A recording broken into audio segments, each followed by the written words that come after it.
kita dah rukun yang terakhir tentang bicara tentang tertib. Tertib maknanya susunan. Jadi dalam kerja umrah memang wajib ikut susunan yang tersusun tu, bermula dari kalau umrah ya. Saya nak bagi bandingan sikit. Kalau umrah mesti mula dengan niat yang pertama. Lepas itu tawaf, sa'i, gunting. 4 benda tu. Mesti ikut susunan tu, tak boleh ada yang tunggang terbalik. Ataupun yang akhir diawalkan, tak boleh. Kalaulah susunan tu yang terawalnya salah, maka semua akan salah. Contoh, niat dia silap, maka tawaf dia walaupun dah lengkap 7, sa'i dah lengkap 7, akan kosong. Batal lah, sebab awalnya salah. Begitu juga dalam kerja haji, cuma kerja haji ni ada rukun tu 6 perkara, tuan-tuan mesti kena selalu ulang-ulang ya. Rukun yang pertama apa dia? Niat. Yang kedua, wukuf Arafah. Kan? Yang ketiga, tawaf, 4 sa'i. Lepas itu yang kelima, gunting. Yang keenam, tertib. Okey, dalam 6 perkara rukun ni, tuan-tuan boleh rujuk sendirilah susunan tu. Kan?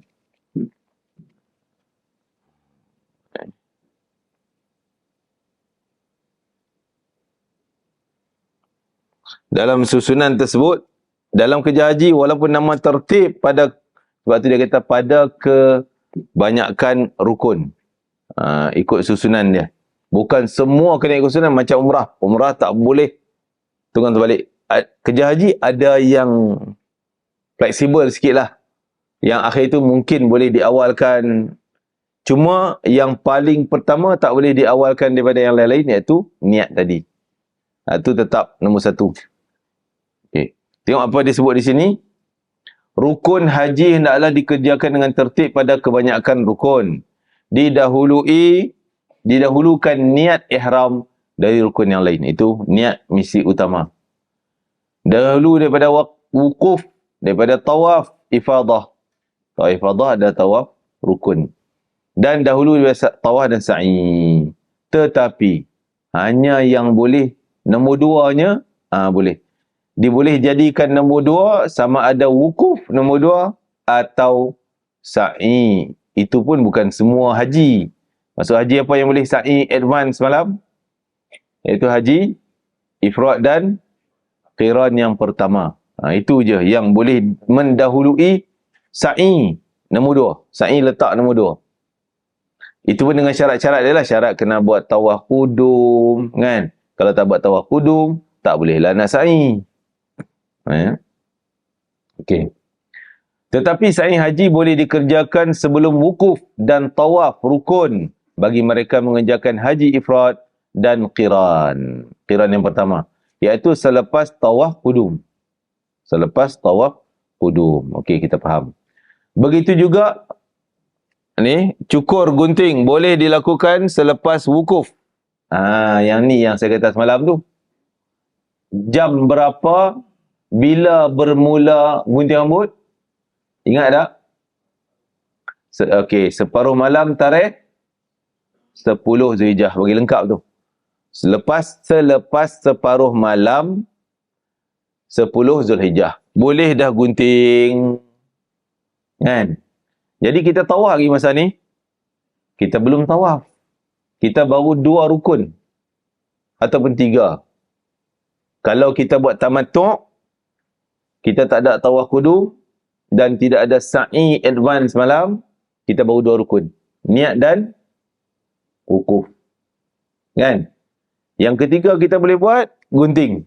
Tengah malam tadi, 10 Zulhijjah.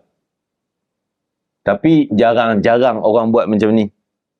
Gunting tengah malam 10 Zulhijjah. Saya pun tak pernah buat saya, kan? Hukum adalah. Kalau tuan-tuan buat ifrad atau qiran, dah berapa rukun? Rukun pertama kita dah niat. Rukun kedua dah sa'i. Yang ketiga kita dah wukuf Arafah. Yang keempat gunting. Kalau nak dahulukan yang ni, nak awalkan yang ni daripada tawaf sa'i. Kan? Jadi bab apa dia tadi? Tawaf, gunting, ni boleh mana dulu, mana kemudian. Kadang gunting awal, tawaf kemudian. Ada juga package ataupun perjalanan haji yang dia pergi tawaf tengah malam. Itu bab tawaf. Pening Ustaz. Kan? Pening sikit Sebab tu saya kata, okey, yang ni saya suruh tulis, kena tulis tuan. Tulis amalan bermula tengah malam. Ni kita tulis. Nota ni tuan-tuan kena ingat dan kena cari. Saya akan tanya bila-bila pun. Kan? Amalan yang bermula tengah malam 10 Zulhijjah. Kita dah jumpa satu apa dia? Gunting kan? Okey, tulis nombor 1, gunting rambut. Gunting tahallul lah. Gunting rambut atau cukur. Okey, yang pertama. Yang kedua, amalan bermula dan gunting itu adalah rukun. Itu pengetahuan semualah. Yang kedua, mabit di Muzdalifah. Mabit di Muzdalifah juga tengah malam 10 Zulhijjah. Time samalah. Okay, yang kedua. Jadi mabit ni tak masuk dalam rukun ke tak? Dah jawab dah pula. Baru tanya. Dah masuk dalam rukun ke tak? Tak termasuk dalam rukun. Dia masuk dalam kategori wajib. Kita tak belajar lagi lah. Tapi tulis siap. Mabit di Muzdalifah. Yang kedua. Yang ketiga, tawaf. Tawaf sa'i. Sa'i itu maksudnya bagi orang yang tak buat. Orang yang tamatuk lah. Orang yang tamatuk, dia mula sa'i dia, tu, tengah malam 10 Zulhijjah. Tawaf dan sa'i itu satu item. Buat satu perkara, satu item. Tawaf dan sa'i. Tapi bagi orang yang sa'i advance tu, dia tak kira tengah malam dah. Dia sah dah. Sa'i dia sah. Okey. Dan yang keempat, melontar 10, melontar kubra, tulis melontar kubra 10 Zulhijjah. Melontar kubra 10 Zulhijjah. Jadi 4 perkara ni, semuanya mula dia time yang sama. Tengah malam 10 Zulhijjah. Okey. Jadi nak buat yang mana satu? Terpulang kepada perjalanan kita duduk kat mana sekarang tu. Waktu tengah malam tu duduk di mana? Mungkin kebanyakan orang duduk di Muzdalifah. Tu kebanyakan. Duduk di Muzdalifah, berarti dia dah buat mabit di Muzdalifah. Item nombor 2 tadi kan? Mabit di Muzdalifah, okey, dah lepas tengah malam. Katalah dia nak gunting juga di situ. Boleh? Boleh gunting? Kan? Lepas tu yang 2 lagi, tawaf kena pergi Mekah. Sa'i. Tawaf sa'i. Dan melontar kena pergi Mina pula. Perjalanan jarak tu dekat. Daripada Muzdalifah nak pergi Mina melontar, kita katalah tak sampai 10 km, 7-8 km. Nak balik ke Mekah, Muzdalifah Mekah, 5-6, lebih kurang macam tu juga. Dekat tapi makan jam lah. Mungkin 2 jam, cepat dah tu. 2 jam kira cepat. Perjalanan 2 jam. 3 jam, 4 jam, 10 jam boleh jadi. Kerana jam berjuta orang. Okey. Ada orang, tengah malam tu, dia tak pergi Muzdalifah lagi. Dia pergi tawaf dulu. Dia belum Muzdalifah, belum gunting rambut, belum melontar, dia pergi Mekah. Tawaf selepas tengah malam.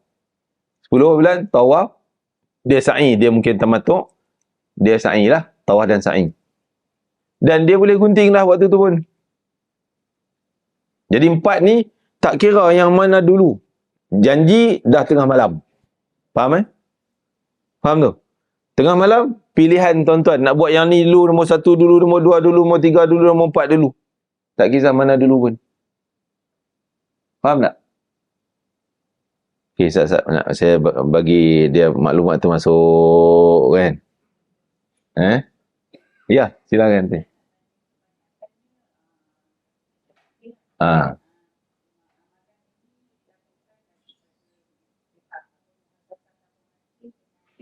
Travel lah. Ya. Ya, okey. Tak sama. Perjalanan kita ada 35-37 ribu jemaah haji Malaysia sahaja. Dan perjalanan kita semua tak sama, maksudnya taklah semua sama. Tapi majoriti, pilihan pertama majoriti yang muassasah lah buat. Muassasah dia tak banyak jalan, dia hanya satu jalan je. Satu cara je. Dia pergi wukuf Arafah, Muzdalifah sampai tengah malam. Dah kira mabit Muzdalifah. Lepas tu dia akan pergi kemah Mina. Jadi dia buat satu je. Tengah malam tadi, hanya satu je. Satu benda je dia buat. Iaitu mabit di Muzdalifah. Dia pergi kemah Mina. Dia tak melontar lagi waktu tu. Walaupun boleh dah nak pergi melontar. Tak, dia hantar kemah. Kemah dengan jarak kemah tempat kita diam dengan tempat lubang nak melontar tu, Jamrah Kubra tu, jarak 3 hingga 4 kilometer. Dekat je. Kan? Ada Grab ke? Tak ada. To meet masing-masing. Naik mu punya to meet. Mu to meet. Jalan kaki lah. 3-4 kilometer tu jalan kaki one way. Pergi balik 7 atau 8. Jadi kita tak bagi melontar malam tu letih. Kita suruh tidur dulu. Jadi daripada yang 4 benda saya bagi tadi, hanya lakukan satu sahaja pada 10 Zulhijjah tu. Iaitu mabit di Muzdalifah. Ini majoriti jemaah Malaysia. Ada yang pilihan kedua, yang minoriti lah. Orang grup nombor 2, daripada Muzdalifah, dia pergi ke Mekah, tawaf, sa'i dan gunting rambut. Tawaf, sa'i dan gunting rambut. Sebab semua tengah malam tu kan. Tawaf dah mula tengah malam, gunting rambut pun boleh dah. Sa'i pun boleh dah. Bagi tamattu' dia sa'i lah. Kalau ifrat yang dah buat sa'i dulu, advance, tak ada sa'i, dia tawaf sahaja dan gunting. Faham? Sebab dia dah sa'i awal kan. Kalau yang belum sa'i awal-awal, advance, dia kena sa'i lah waktu tu. Okey, 2 benda dah. Itu pilihan yang kedua. Pilihan yang ketiga, memang ini jarang Piramli kita. Kadang-kadang orang buat. Sikit sangatlah.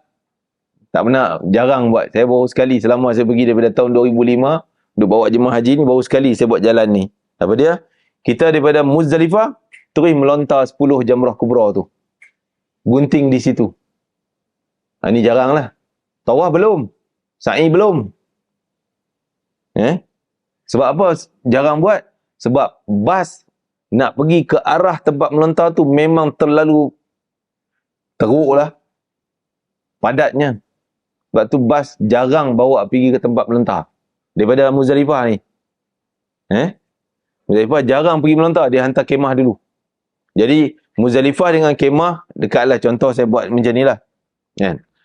Arafah, Muzdalifah jarak 5-8 km. Muzdalifah, kemah dekat 5 km je. Tapi nak pergi melontar tu sana. Jadi kalau daripada Muzdalifah nak pergi melontar, kawasan yang terlalu jauh dan padat dan jam. Jadi jarang bas mau bawa macam tu. Tapi tabung haji, muassasah tabung haji, tak akan. Kita kata mustahil lah. Mustahil dia bas dia bawa daripada Muzdalifah, pergi Mekah pun tak bawa, tak ada. Muzdalifah pergi melontar 10 jamrat pun 10 bulan tu yang Jamrat Kubra pun tak. Hanya satu jalan je tabung haji. Daripada Muzdalifah pergi ke kemah rehat tempat diam kita di kemah Mina. Itu je. Dan kita duduk sampai mungkin subuh atau mungkin sebelum subuh lah. 2 pagi, 1 pagi di kemah kita di Mina. Tarikh berapa bulan tu? 10 lagi. Kan boleh jawab 10 tu maksudnya boleh follow saya tu. Kan? Kalau blur, apa ni ustaz cerita kok mana ni? Kan? Okey, 10 bulan. Kita Muzdalifah tengah malam tadi. Kita katalah 11.40. Faham lah macam mana dia menentukan tengah malam tu. Sebab tu saya tak sebut jam. Cuma saya sebut contoh di sini. Contoh kata 11.40. Bas pertama bergerak 11.45. 5 minit selepasnya. Bas pertama bergerak daripada mana? Muzdalifah. Bawa pergi ke kemah tempat kita tidur.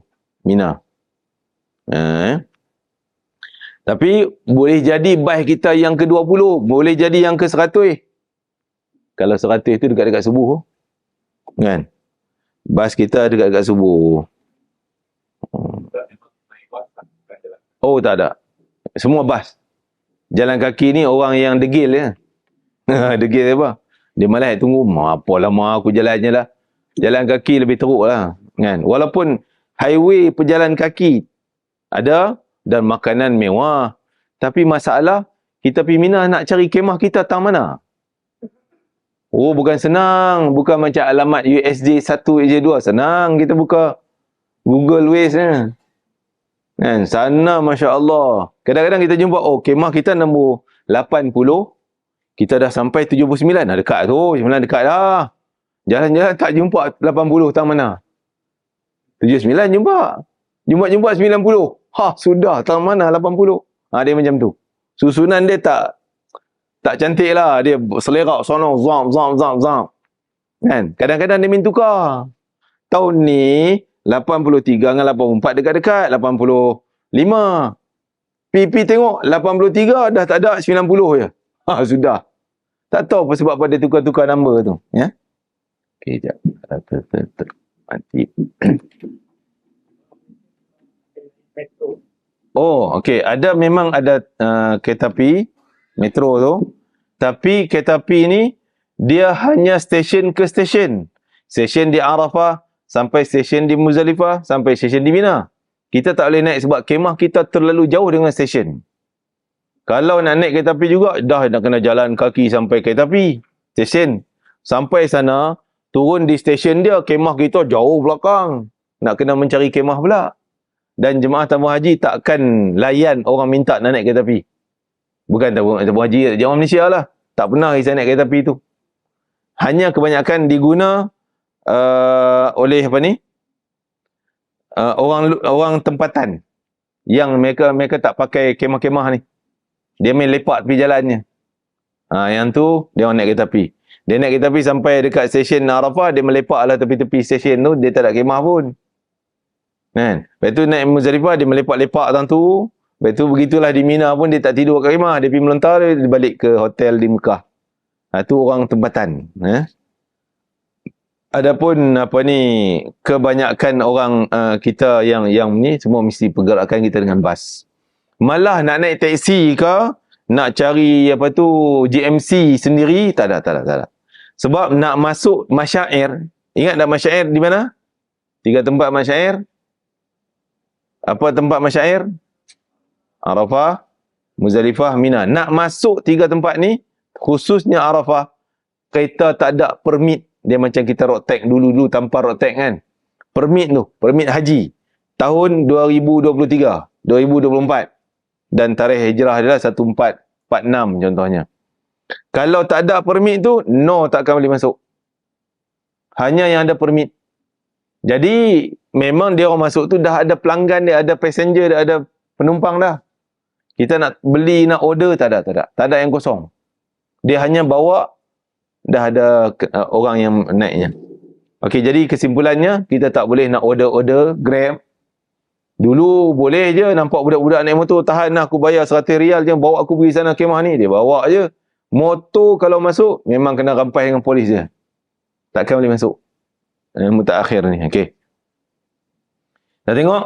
Okey, ni rukun. Haji tamattu'. Dia niat ihram haji, okey, pada 8 bulan. Wukuf 9 bulan. Dia bergunting. Ni jarang buat ni. Tapi boleh dah bergunting. Saya nasihatkan kepada tuan-tuan yang faham hukum ni, dah boleh gunting tengah malam ni. Boleh gunting di Muzdalifah dah. Elok jangan buat lah. Pasal Pak Ustaz, hukum boleh, pasal tak boleh buat, akan dikutuk oleh orang lain. Apa engkau ni? Ni haram ni, berdosa ni, gunting rambut kata ni. Mana boleh orang gunting di Mina tu? Biasa. Akan kena tuan-tuan. Banyak orang yang tak faham, dia rasa dia betul daripada kita yang tahu ni. Kan? Tu dia.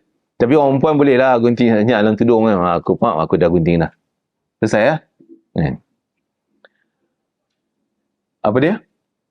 Tak gunting. Tak gunting malam, tengah malam tu. Tak apa, kita gunting di Mina nanti. Sebab gunting ni tidak ada tarikh penamat. Tarikh mula je, permulaan dia tengah malam 10 Zulhijjah. Penamat tak ada. Bila-bila pun tak apa. Kan? Okey, tawaf, sa'i. Nombor 2, ni perjalanan ni. Ada orang yang niat, lepas tu pergi wukuf, balik Mekah tawaf, sa'i, baru gunting. Tunggang terbalik sikit. Tapi niat tetap nombor 1. Niat, ada yang ni tawaf ifrad dan qiran, dia sa'i dulu lepas tawaf qudum, lepas tu dia wukuf, dia gunting, tawaf haji. Okey, itulah. Kesimpulan dia kata, yang pertama, mengetahui apa itu sa'i. Kita faham sa'i yang semalam, syarat sah dan sebagainya. Cuma saya nak ulang satu lagi, patah balik belakang. Tengok, ni, tahallul. Tahallul. Kembali pada page tahallul ni, muka surat apa tengoklah tuan-tuan. 88. Okey, muka surat 88 ya. Tengok page ni. Kita dah sebut semalam. Saya kata nak ulang kan. Tahallul awal terhasil apabila jemaah haji selesai 2 daripada 3 ni. Sama ada yang ni. Tarikh mula dia bila tadi? Tengah malam 10 Zulhijjah. Ni, tapi jarang kita buat awal-awal. Kita lewat-lewatkan sehingga kadang-kadang buat 11 bulan. Ni. Akan buat kebanyakan tabung haji tadi yang daripada Muzdalifah bawa pergi ke kemah Mina. Dia tidur dulu. Hari tu 10 bulan tu tak ada apa aktiviti, rehat je. Makan, bangun sembahyang. Rehat je. Malam 10 bulan baru pergi buat benda ni. Melontar ni. Masih pakai ihram tak? Iya, masih pakai ihram sebab belum tahallul awal. Katalah tuan-tuan perempuan dah gunting di Muzdalifah ni.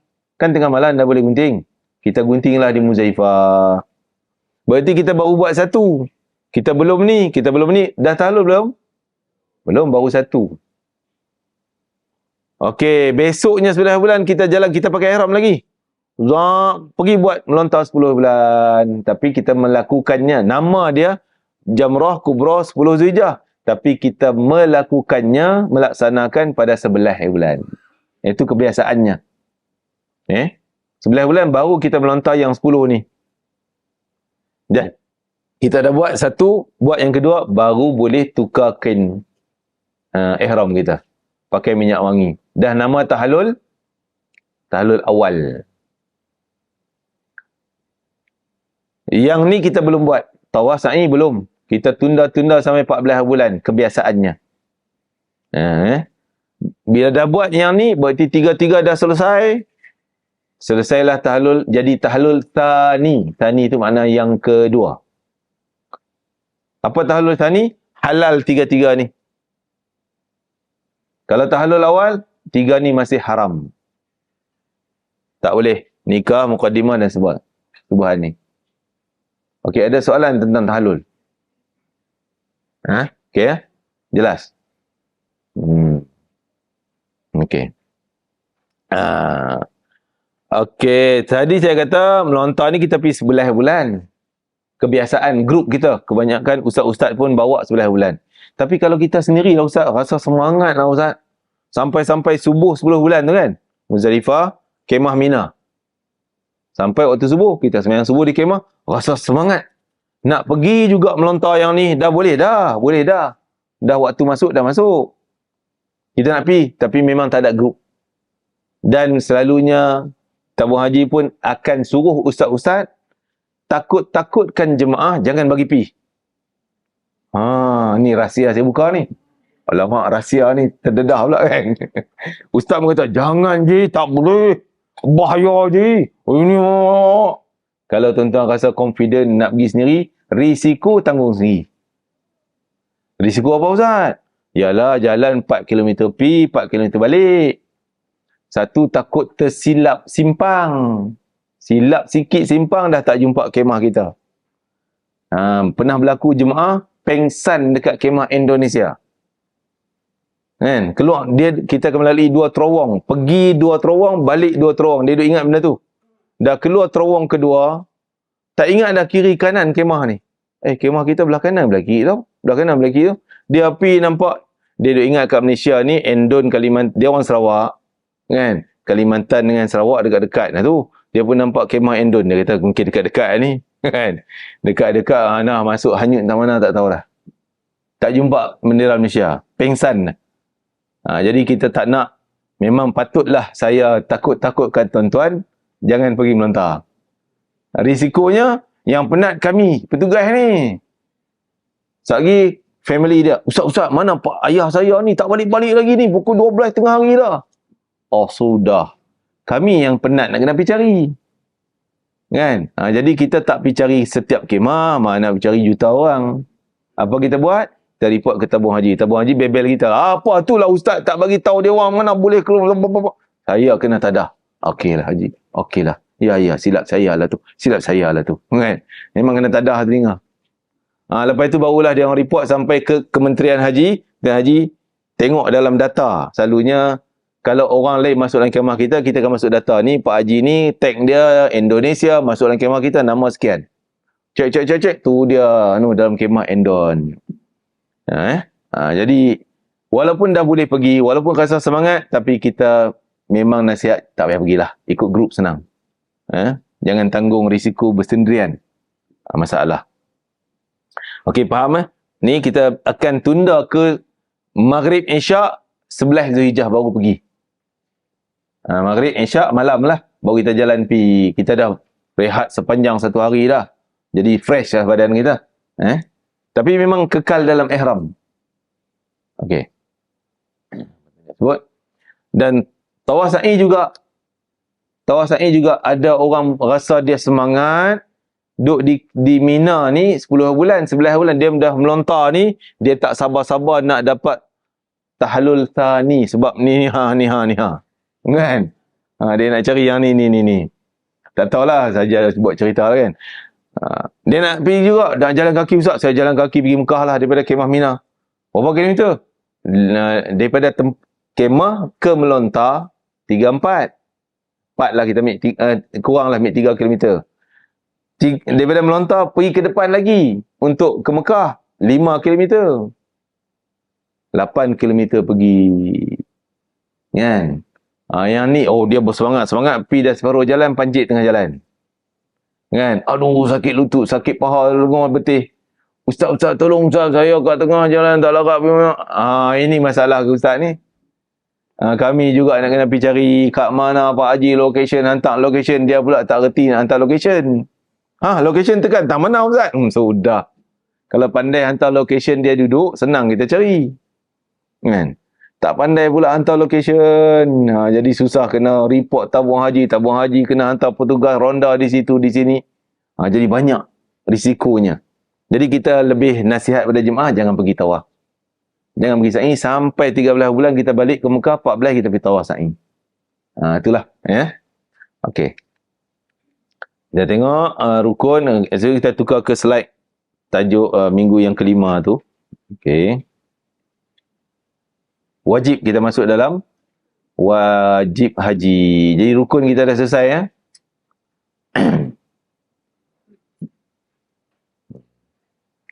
Okey, kita masuk wajib haji. Kandungan tak apa. Okey, pelaksanaan rukun. Okey, dia cerang baliklah tadi ni. Ni perjalanan dia cerita, mula dengan niat, sampai miqat kita niat, larangan apalah ni tuan-tuan mesti mak sendiri. Wajib haji, apa makna wajib haji? Saya guna bahasa saya lah, senang. Benda yang mesti buat, wajib buat, kalau tertinggal atau ada halangan, boleh ganti dengan dam. Okey, tu faham dah tu. Kalau boleh cerita macam tu, boleh tidak faham. Mesti buat. Kalau tak dapat buat, ganti dengan dam. Ini wajib. Kalau rukun, mesti buat. Tak dapat buat, tak sah haji. Belum sah haji. Belum selesai haji. Boleh gantikan dam? Takkan. Dan orang lain tak boleh buat. Untuk pihak kita. Mesti kita juga kena buat. Adapun dalam wajib haji, ada benda tak semua. Ada benda yang orang lain boleh tolong buat bagi pihak kita. Sama ada, kita upah dia tolong buat, ataupun dia tolong tanpa upah. Apa dia tu? Bab melontar. Termasuk dalam wajib haji ni. Okey, kita tengok yang pertama. Yang rukun ni wajib. Kalau rukun, ada niat. Tapi ini maksudnya di miqat. Niat tu kena buat di sini. Di miqat tu. Jangan keliru. Jangan kata, sini pun ada niat Ustaz. Niat di miqat. Yang ni pun niat juga. 2 kali niat ke? Dah. Yang niat tu saja aku mengejarkan. Yang tu niat. Itu rukun. Di mana kamu niat? Mesti di tempat miqat. Okay? Ni fokus di sini wajib haji adalah di miqat. Kalau kita niat bukan di miqat yang sepatut, memang dah kena bayar dam. Satu kesalahan. Okey. Yang kedua, larangan ihram. Maksud mula daripada hari niat, jam tuan-tuan niat, dah mula ada benda yang diharamkan. Larangan ihram diharamkan. Haram ni.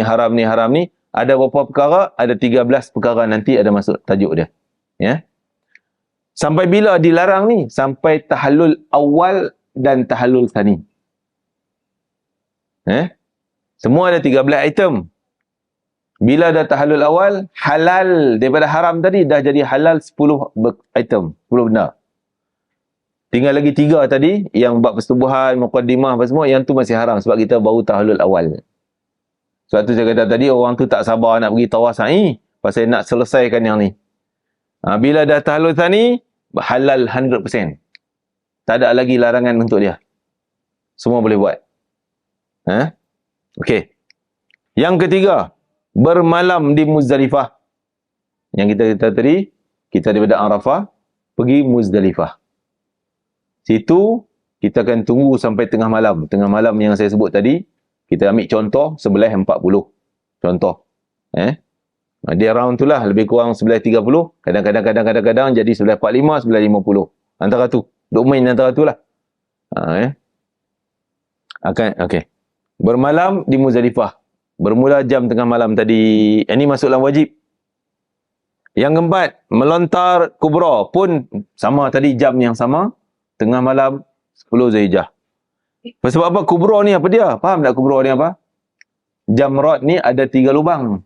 Jamrat ni tempat lubang tu lah. Kita baling batu masuk tu. Dia panggil jamrat. Ataupun jamrah. Jamrat. Tapi orang Arab, bila nak sebut, dia ada 3 lubang. Nak sebut ketiga-tiga, dia sebut jamarat. MA lah. Jamarat. Saya nak pergi jamarat. Saya ada ustaz kata jamrat. Kau baca jamarat. Tak betul kau ni. Bukan tak betul, dia sebut 3-3 tu. Jamak lah jamak. Orang tak faham nahu payah kan. Jadi jamarat. Jamrah. Dia ada 3. Yang pertama, lubang pertama nama jamrah ula. Ula pertama lah kan. Ataupun nama dulu Sughra. Sughra makna kecil. Yang kedua, Wusta. W-U-S-T-O. Wusta. Wusta tu lubang yang kedua. Pertengahan. Yang ketiga yang ni. Jamrat Kubra. Jamrah Kubra. Kubra tu yang ketiga. Jadi 10 bulan ni tanggungjawab kita, kewajiban haji hanya pi lontar 1 lubang je. Jamrah Kubra.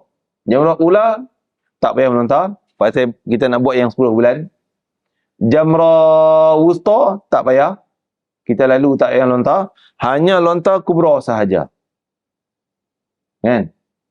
Berapa biji batu 1 lubang tu? 7. Setiap lubang melontar mesti 7 biji batu. Jadi hari 10 bulan ataupun kadang-kadang kita dah rehat lama kat Mina tadi, kita pergi 11 bulan pun pergi, kita bawa 7 biji batu sahaja. Ataupun lebih lah, lebih takut tercicir kan. Lebih kurang 10 biji lah kita bawa. Tapi yang nak melontar tu 7 sahaja. Lontar sini je. Ya, lepas tu balik ke kemah Mina kita. Kan? Okey, wajib yang kelima, bermalam mabit juga. Bermalam ni makna mabit di kemah Mina. Bukan mesti di kemah lah, saya sebut kemah sebab kebanyakan kita duduk dalam kemah. Tapi mesti dalam kawasan tanah Mina tu. Dia nak duduk bawah jambatan ke, nak duduk tengah jalan highway ke, nak duduk ke Al-Baik ke, McDonald pun ada. Boykot dah ni kan. Boykot tak boykot, dia makannya tak kira. Kan?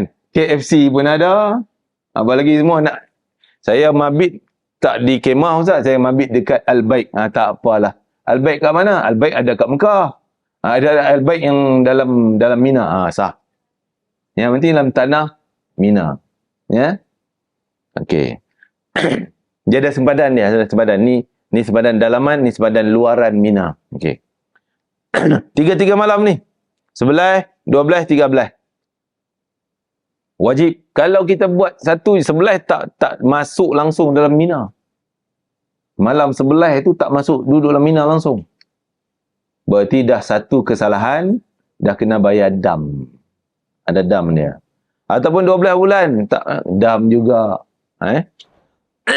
Okey, bermalam. Dan terakhir melontar setiap bermalam hari tasyrik 11, 12, 13 pun melontar 11, 12, 13. Ni melontar juga. Yang ni melontar untuk 10 bulan. Yang ni melontar untuk 11, 12 dan 13. 3 hari, 3 malam.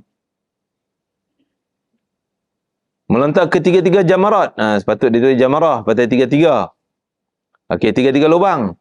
11 bulan pun 3 lubang. 12 bulan pun 3 lubang. 13 bulan pun 3 lubang. Jadi satu hari nak buat berapa biji batu? 3 lubang? 21. Kan? Berarti keseluruhan haji ni kita melontar berapa lubang? 3, 3, 3 dah 9. Tani satu lubang. 10 lubang. Batu nak kena kutip, selalunya orang kutip di Muzdalifah. Sekurang-kurang mencukupkan 10 kali lubang ni. 10 kali 7? 70. Minimum 70 ke dalam tangan. Dalam poket kita lah. Dalam beg kita bawa tu. Lebih tak apa. Jangan tak cukup. Kita akan guna keseluruhan melontar, 10 lubang melontar, berarti 70 biji. Faham jangan keliru ya. Ni keliru tak? Ni melontar 1 lubang, 7 biji. Yang ni 3, 3, 3 lubang.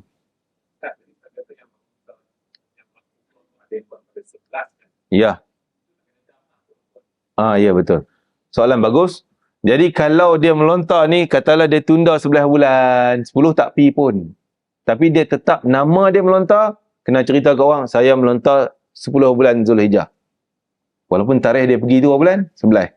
Lontaran tu lontaran 10 Zulhijjah Jamrat Kubra, tu nama dia. Jamrat Kubra 10 Zulhijjah.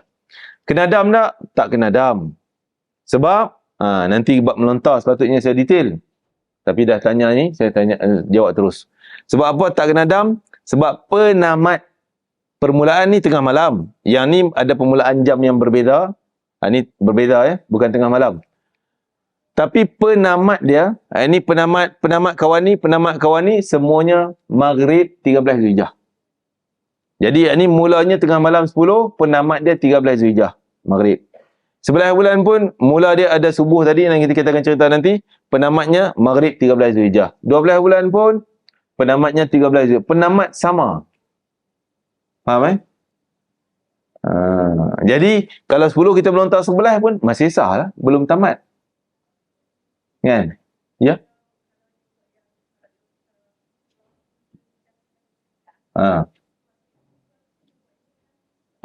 Okey. Kalau dia melontar 10 ni, tapi dia buat pada 11 bulan. Yang ni pun ada 11 bulan. Jadi kubrah akan jadi 2 kali. Tengok keadaan jam dia pergi. Nanti kita masuk detail 11 bulan ni mula jam berapa. Dia mula subuh. Kita pergi subuh 11 bulan. Yang ni kita pergi lepas Isyak. Subuh lagi, belum subuh kan. Kita pergi pukul 8, 9 malam. 11 bulan dah. Tak jumpa subuh lagi. Jadi waktu untuk kawan ni punya 11 belum masuk. Kita tak tunggu sampai subuh. Tak larat kita nak tunggu 8 sampai 4 pagi. Jadi kita balik. Kita belum melontar yang 11. Tapi 11 bulan tu kita dah melontar yang ni. 11 bulan yang ni punya kita belum melontar. Nak tunggu subuh. Kita balik dulu lah. Esok. Jadi kita setiap kali kita tunda. Yang 10 kita melontar 11 bulan. Yang 11 kita melontar pada 12 bulan. Yang 12 bulan kita melontar pada 13 bulan. Yang 13 tu terkumpul 2 lontaran. Nanti pening. Okey, saya tak mau cerita tu. Kemudian yang tu Kemudian.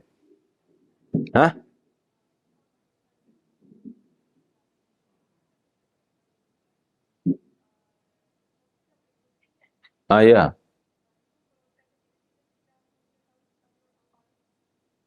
Betul. Kita dah Katalah yang ni kita melontar sebelah bulan. Kita belum gunting yang tengah malam tu kan.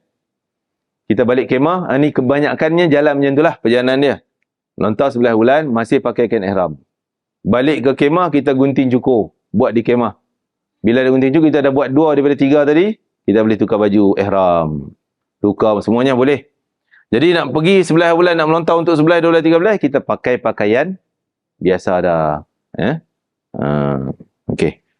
Jadi inilah wajib haji ada 6, kena ingat ni. 1, niat miqat. Yang kedua, larangan ihram. Yang ketiga, Muzdalifah. Yang keempat, melontar 10 bulan. 5, melontar 3 tempat, 3 tarikh tasyrik, dan juga mabit 3 tarikh.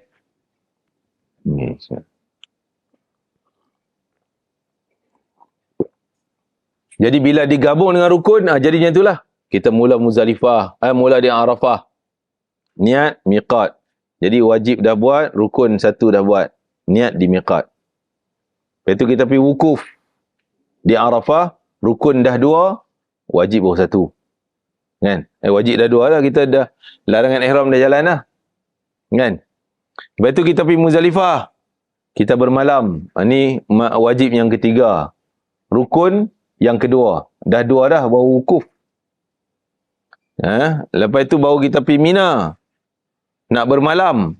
Salah satunya malam di sini. Kita dah buat. Kan? Lepas tu kita melontar dan sebagainya. Itu perjalanan haji. Bukanlah mesti kita selesaikan rukun, barulah buat wajib. Tak, dia celah-celah macam tu. Okey, sunat ihram. Ni ketika kita nak niat ihram, disunatkan buat benda ni lah. Yang pertama, kita potong kuku, trim lah kuku, misai rambut bagi mudah nak kontrol. Kalau rasa rambut panjang, asyik gugur je. Sebab akan masuk dalam larangan ihram, salah satunya gugur rambut. Bila gugur, kita garu-garu gugur, dah satu kesalahan. Jadi payah usah rambut panjang, nak trim lagi pendek, terpulang pada masa ini. Tapi buat sebelum niat ni. Menanggalkan bulu ketiak, ari-ari dan sebagainya. Mandi sunat ihram. Mandi sunat ihram, kita buat, tengok keadaan perjalanan kita. Kalau tuan-tuan KT awal pergi mana dulu KT awal? Masuk Madinah dulu. Miqat kita di Bir Ali. Maka mandi sunat ihram ni di Hotel Madinah. Sebelum pergi Mekah. Kalau tuan-tuan KT akhir, KL turun Jeddah, di Mekah, pakai ihram di KL ni, selesai dah pakai ihram. Mandi di mana? Kena di rumah lah. Kita orang Lembah Kelang ni buat di rumah lah. Takkan nak mandi kat toilet KLIA pula, kan? Atas kapal terbang memang tak boleh mandi. Buat di rumah sebelum pergi. Okey. Sebenarnya, ambil wuduk kalau boleh. Kita niat haji kita dalam keadaan berwuduk. Kalau dapat, sunat je. Jangan kalau Ustaz, saya tak ambil wuduk tadi. Macam mana nak niat ni Ustaz? Tak wajib pun. Benda sunat. Dan seterusnya, memakai minyak rambut. Kalau kebiasaan dia pakai minyak rambut. Memang rambut dia tak pakai minyak rambut. Pasal apa? Memang tak ada rambut. Licin nak pakai minyak apa? Yang tu tak payahlah. Yang jenis kebiasaan. Memakai kain ihram, 2 helai pakaian tertentu, ihram kita. Tidak ada lain yang melekat di badan sebelum niat. Kebanyakan orang, dia, ialah, semua kebanyakan masih pakai seluar dalam. Di KLIA itu sebelum naik kapal terbang. Masa nak niat, dia tertidur dah. Orang kejut, niat cepat ni lagi siang tu. Okey, aku niat. Nawai itu, spender ada lagi. Kan? Dah kena dam satu benda. Sebab masih ada seluar dalam. Begitu juga ada sekali saya buat jemaah. Dia, ialah kita suruh pakai slipper. Ya, naik kapal terbang. Dia standard naik kapal terbang mesti kasut semua kan. Pakai kasut, dia lupa bawa slipper. Dah nak niat atas kapal terbang. Orang lelaki tak boleh pakai kasut. Dah tak ada slipper. Sanggup tak saya kata gunting kasut tu? Tak sanggup Ustaz. Gunting mana ada atas kapal terbangnya. Atas flight tak ada gunting. Masalah pula. Pakailah juga nak jalan kaki pegang kasut. Orang kata tak betul pula nanti. Kasut pegang kat tangan. Kaki jalan kaki ayam. Tak betul pula. Pakai bayar dam je lah. Kena dam. Jadi kita nasihatkan tak payah kasut. Kalau yang jenis direct, maksudnya pakai ihram di KLIA, nak akan masuk Mekah, slipper terus je. Dan pakaian ni, ya, seluar dalam tu masih boleh. Tapi atas flight lah kita bukanya. Tapi ada yang pakai seluar pakai baju, naik flight pakai seluar pakai baju, nanti nak tukar ihram atas flight. Sudah. Boleh beres-beres Ustaz, beres apa duk? Kan ihram kan? Nak buka seluar lagi, macam mana pramugari duk lalu pimai-pimai. Kan? Kan menjerit pramugari tu jadi masalah pula nanti kan. Jadi lebih baik pakai siap-siap sebelum naik flight.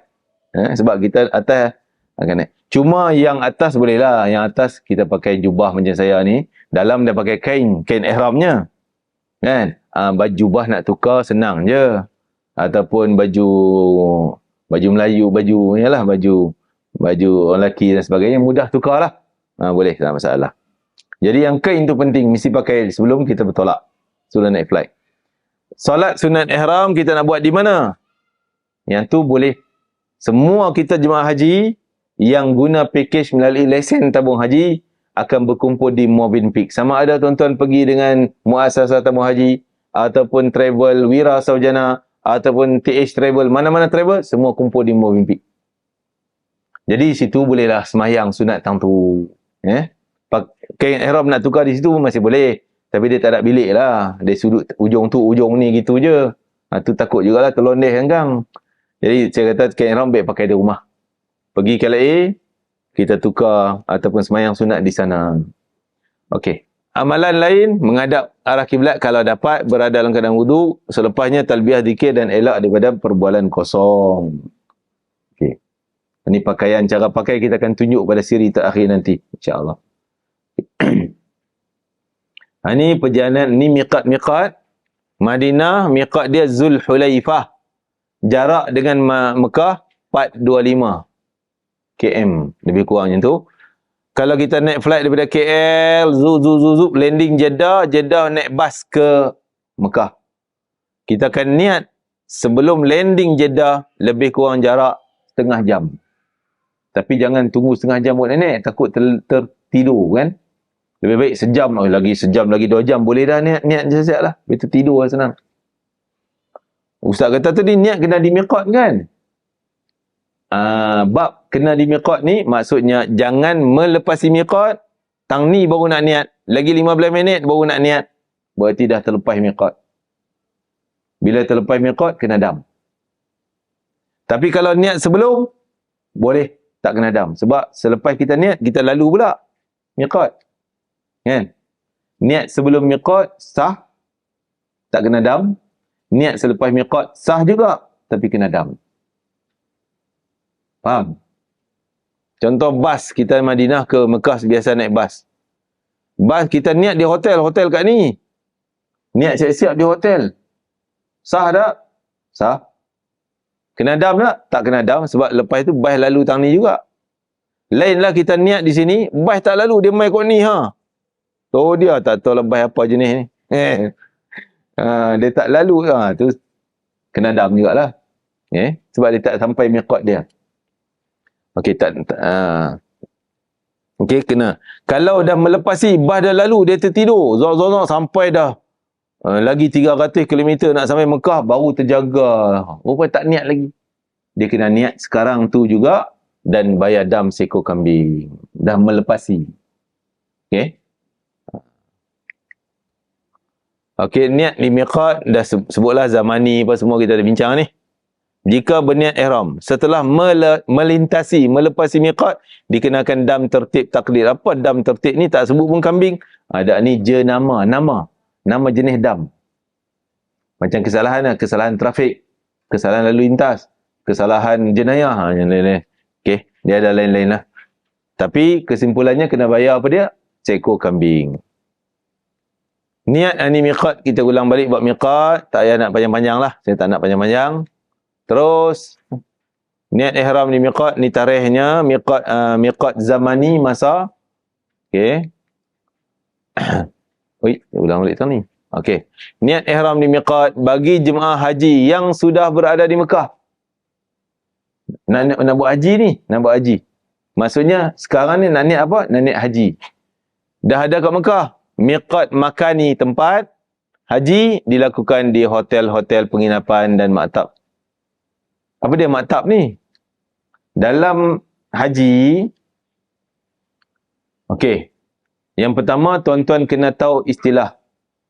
Maktab ni adalah nombor maktab. Dia akan bagi nombor maktab. Maktab ni macam apa?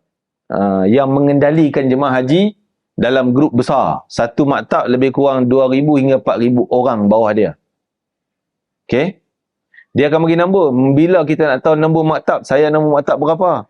Biasanya sebelum pergi tabung haji dah tampal, ataupun kadang-kadang sampai di Jeddah baru dia tampal kat pasport kita. Kita tengok, oh maktab saya 80. Nombor tu kena ingat. Semasa masyair. 80. Sebab apa? Tuan-tuan akan naik bas yang disediakan oleh Tok Syekh Maktab. Maktab ni bukan tabung haji punya tau. Maktab ni Syekh Arab. Syekh Mekah yang mengendalikan jemaah haji ni.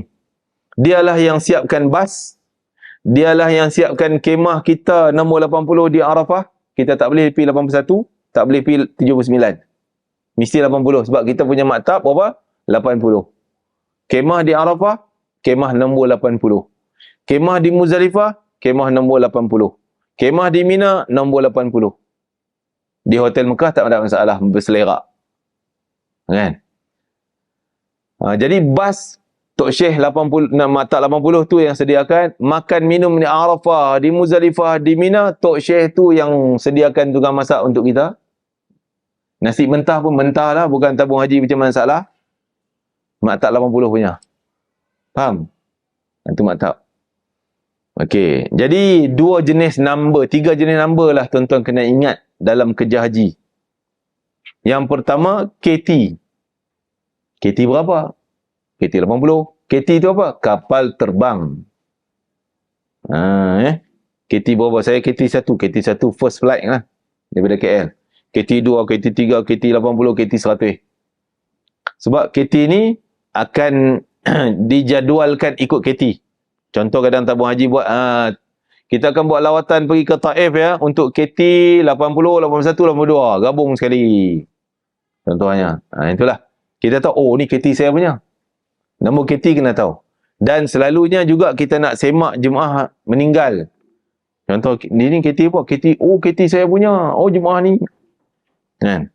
Semua dia akan rujuk. KT berapa haji? Datang klinik. Ni, haji KT berapa haji? KT? Tak ingat. Sudah. Tapi selalunya di name tag tu ada lah. Jangan risau. Kat name tag kita tu ada Muhammad bin Ali, KT 80, Maktab 81. Boleh beza. KT 3, Maktab 80. Kan? Maktab, jadi kita sebut kemah. Makan Tok Syekh semua tentang Maktab 80. Itu nombor yang kedua. Nombor yang ketiga, nombor pertama KT, nombor kedua Maktab, nombor ketiga nombor bas. Nombor bas ni taklah penting sangat. Tapi kena ambil tahu juga. Ni bas nombor 3 dah sampai ya. Kita tengok name tag. Oh saya bas nombor 3, KT 8, Maktab 80. Jom naik saya punya. 3 nombor tu dia akan tampal kat bas kita. KT ni bas nombor 3, KT 8, Maktab 80. Kita punya. Jadi 3 nombor tu kena ingat ya. Okey. Itu dia sebut maktab-maktab tu. Di hotel-hotel kadang-kadang dulu kita duduk di hotel yang maktab sediakan. Tapi tabung haji, bangunan tabung haji yang paling besar HQ dia, namanya Janadriyah. Di situ ada 5, 6, 10 maktab kot. Ada KT maktab 80, 182 sampai 90, 91. Contoh kan. Terkumpul dalam satu hotel, besar hotel dia. Kadang pecah. Okay, maktab ni maktab 93 duk hotel tang lain. Kadang-kadang berpecah, kadang-kadang berkumpul. Okey, bagi jemaah haji boleh bermiqat di mana-mana kawasan dalam tanah haram. Tak semesti duduk dalam bangunan hotel, dia kalang kabut. Dia ni duduk atas bas tak niat lagi. Ustaz nanti bas jangan jalan lagi, saya nak turun masuk dalam hotel nak niat. Bukan nak suruh niat dalam hotel. Maksudnya sebelum kita bergerak ke Arafah tu, boleh niat lah. Atas bas boleh. Depan pintu hotel boleh. Kan? Di restoran hotel pun boleh. Kan? Itulah maksudnya. Okay? Okey, nota. Haji tamattu', haji qiran dikenakan dam tertib. Kena dam. Kalau dia buat cara tamattu', cara qiran dah kena dam seekor kambing. Berapa kali dam, Ustaz? Tadi tak niat di miqat, dah dam seekor kambing. Ya, memang. Setiap satu kesalahan, denda dia yang lain-lain. Sebab tu, ada orang tanya saya, mesej, dia kata, Ustaz kena spend berapa ribu ringgit pula. Setelah kita bayar, katalah kena bayar berapa, 12 ribu B40 tu, 12 ribu lebih-lebih. Nak kena spend dalam tangan berapa ribu pula? Kena fikir berapa ribu ni. Saya kata lebih kurang antara 3 hingga 5 ribu lah. Bukan bab shopping tu. Shopping tu 10 ribu pun tak cukup. Kan? Lagi beg boleh sumbat boleh post pula sana. Tapi nak fikir untuk bayaran dam. Mungkin kambing seekor dah 900, 800. Kena ni dah 2 kali dam. Tamattu' 1 dam. Langgar miqat 1 dam. Kan? Yang tu pegang isteri pula kena dam seekor kambing pula. Dah 3 ekor. 3 ekor dah dekat 3,000 ke 2,000 lebih. Yang itulah. Ada lagi dam rambut gugur, dam tu. Jadi kena spend antara 3 hingga 5,000 ekstra untuk dam. Standby lah. Kadang-kadang tak guna pun kalau dia jaga elok. Okay, next. 13 perkara larangan. Ni penting sangat, tuan-tuan. Tapi tuan-tuan yang pernah pergi umrah kan? Banyak yang pengalaman pergi umrah, sama lah. Sama aja. Tak boleh buat macam tu. Sama aja. Pengertian larangan ihram adalah perkara dan perbuatan yang dilarang dilakukan selama dalam keadaan ihram. Dia larangan ni hanya dalam ihram. Bila dah tahallul tadi, halal lah. Tak ada larangan dah. Seandainya dilakukan oleh seorang yang sudah berniat ihram haji, ihram umrah, maka haji dan umrahnya tetap sah. Tapi kena bayar dam. Kan? Sah, bukan batal. Sah tapi kena dam. Apa nota bawah? Perkara dan perbuatan yang tidak boleh dilakukan selama berada di dalam ihram bermula dari niat ihram sehingga tahallul. Antara tu je.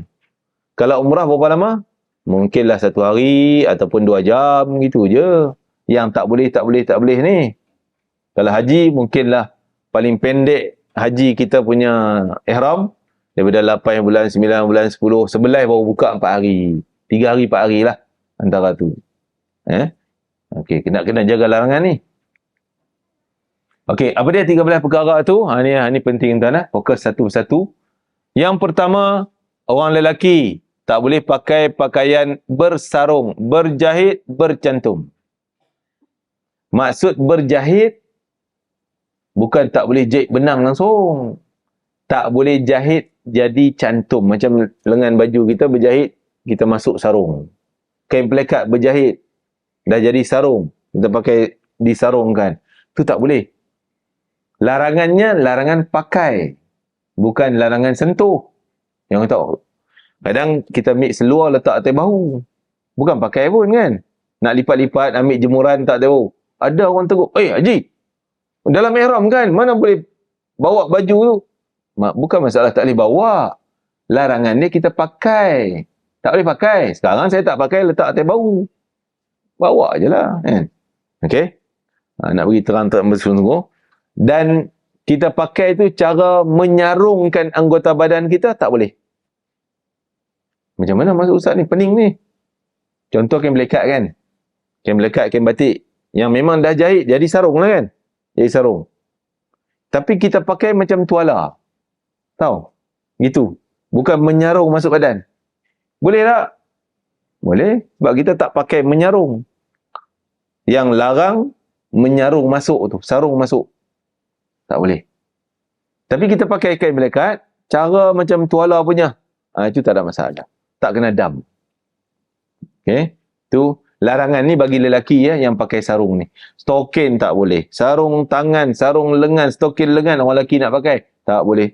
Kecuali darurat.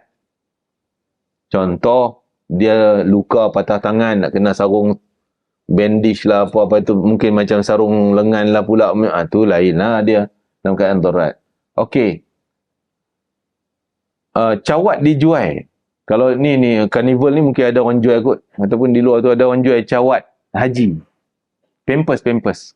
Boleh pakai tak? Kalau pampers dalam bentuk yang tak menyarung, tahu tak? Kan pampers apa, macam budak-budak pen punya tu. Budak-budak pen seluar kan. Tu dia kena masuk kaki. Yang tu sarung, tu tak boleh. Sekarang ni pampers jenis tape tepi. Tape tepi ni. Strap tepi kanan kiri. Tu boleh pakai sebab dia tak sarung pun. Kan? Pakaian dia bukan cara menyarung dan dia bukan jadi cantuman jarum yang disarung. Faham? Okey, pakai macam bikini boleh? Bikini. Orang lelaki pakai. Kan? Main ikat tepi. Spender macam spender lah. Tapi dia ikat tepi, yang bikini bini dia punya, dia ambil pakai. Kan? Dia tak boleh, Ustaz. Ada orang tanya, Ustaz, saya tak boleh, Ustaz. Tak pakai spender, tak boleh. Tak boleh jalan. Kan? Dia nak kena pakai juga. Kan? Itu saya kata, spender tak boleh pakai. Kecuali potong tepi. Potong tepi nak pakai jenah pula. Ambil bikini lah pakai. Lawak gurau dengan dia lah. Jadi boleh pakai yang tu. Dari sudut hukum boleh. Sebab dia bukan bercantum pun. Kita ikatnya. Boleh. Jadi kalau nak pakai pampers, kena beli yang itulah strap tepi kiri kanan tu ataupun bentuk tape dan sebagainya. Itu boleh pakai. Dan kalaulah ada jual cawat, memang ada orang lelaki jual cawat, kedai-kedai jual cawat untuk orang lelaki. Itu yang jenis ikat kanan kiri tu boleh. Sebab dia tak menyarung. Okay, faham Yang kedua, menutup kepala. Dia ambil gambar orang lelaki.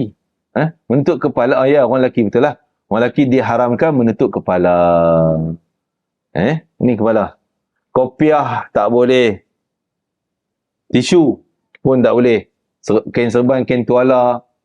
Ada orang jenis habit, kebiasaan dia nak masuk tandas, dia akan ambil tak kain atas kepala dia. Tu tak boleh lah. Tak boleh. Kena dam. Okey. Yang seterusnya, hanya untuk perempuan tak boleh tutup muka. Tutup. Macam mana? Dalam tandas. Busuk macam tu kan. Tutup dengan tapak tangan tak apa, jangan benda lain. Tisu tak boleh.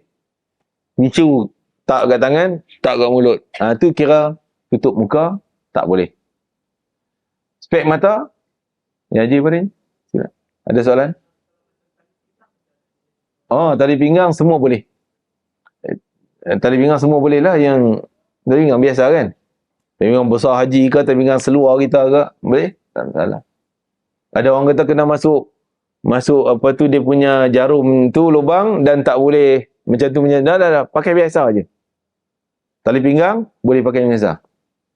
Jam, tuan-tuan punya jam silver tu yang jenis sarung masuk. Boleh pakai tak? Boleh. Sebab apa Ustaz kata sarung tak boleh tadi? Itu pakaian. Jam tu pakaian ke tidak? Tak termasuk. Dia kira aksesori. Cincin boleh pakai. Sebab bukan pakaian. Yang tak boleh, larangan tadi pakaian. Pakaian kita tahulah kan. Okey, orang perempuan tak boleh tutup muka. Spek mata macam mana? Sunglass. Ribbon hitam tu. Kan? Boleh. Kadar biasalah. Dikira kita nak selamat mata kita dari cahaya dan sebagainya. Boleh pakai. Yang tak boleh, melampau sangat tu dia sampai ke pipi. Kan? Punya besar. Tu tak boleh lah sebab sebahagian dia kira tutup muka. Keperluan dia sikit je. Dia pergi beli yang besar ni. Tu tak boleh. Dikira tutup muka.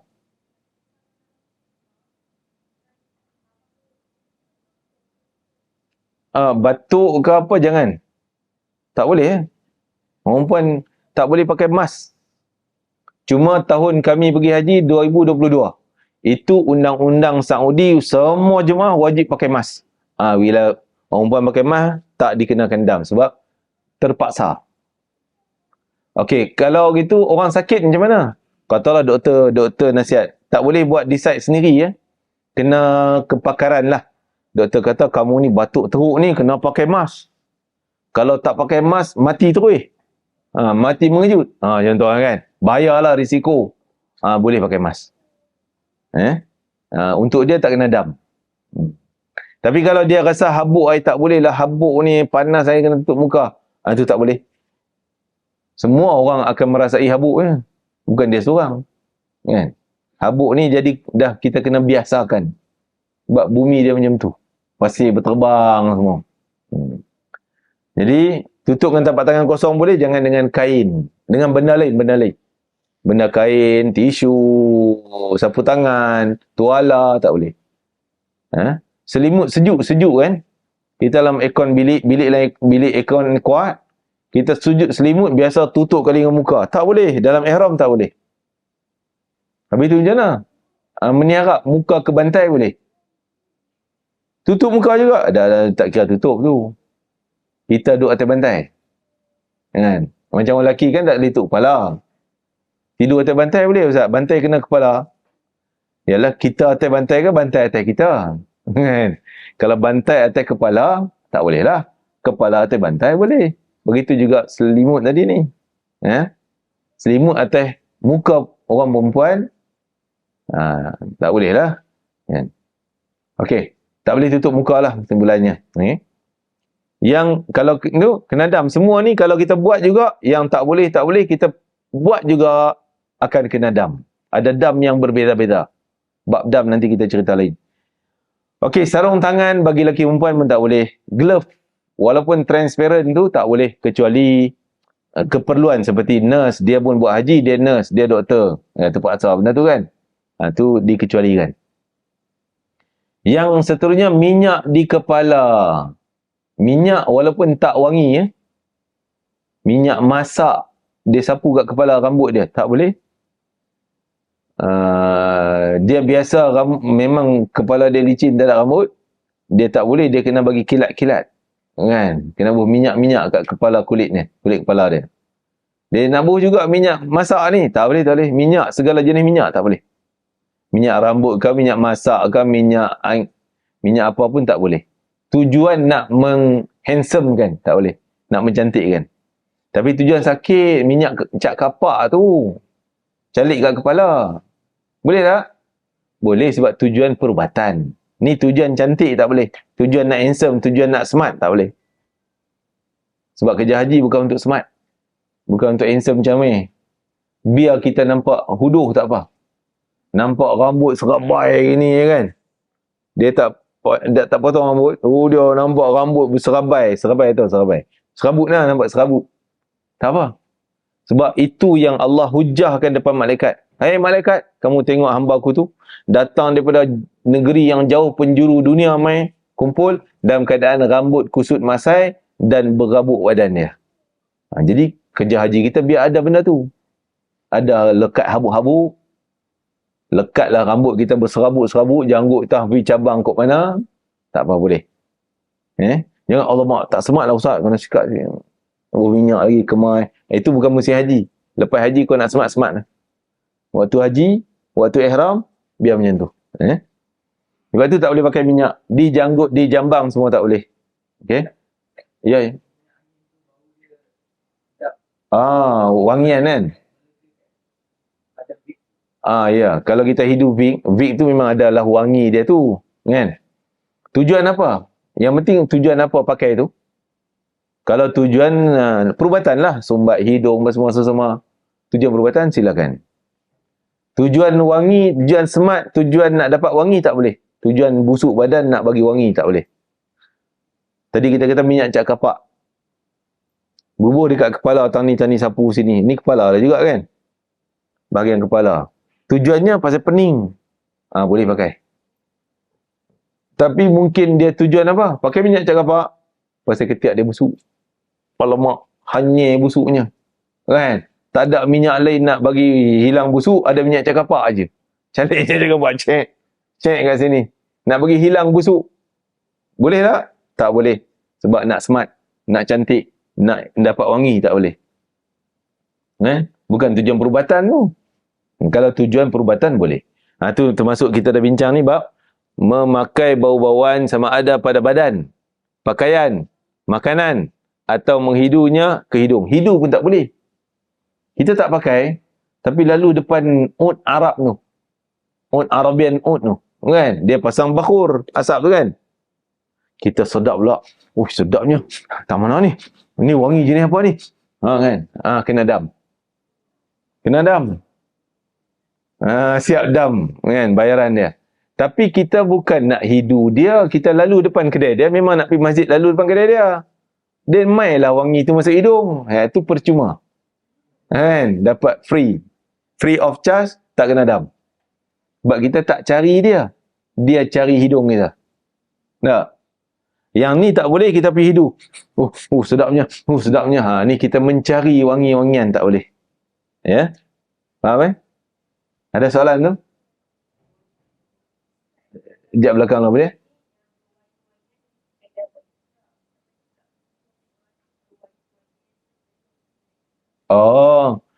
Kita dah sebut, semua larangan ni bermula daripada niat sampai tahlul. Antara tu je. Sebelumnya tak dilarang nak potong kuku ke, nak tutup kepala pakai kain pelekat seluas. Semua boleh pakai. Minyak wangi pun boleh pakai. Okey, kita pakai minyak wangi sebelum niat. Kata niat kita pukul 12. Sekarang baru 10.40. Pukul 12 lagi kita nak niat dah. Kita pakai minyak wangi. Jadi 2 jam wangi masih melekat kan? Dah pukul 12 kita pun niat. Wangi melekat. Boleh tak? Boleh, tak ada masalah.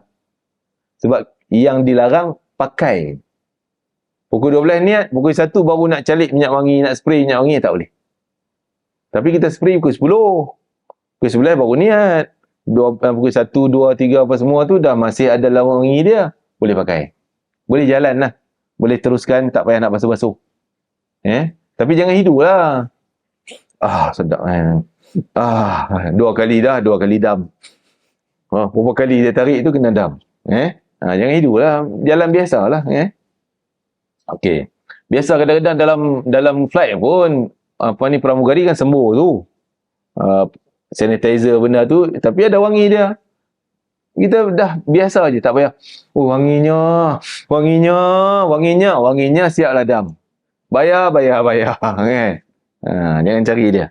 Okey? Ya.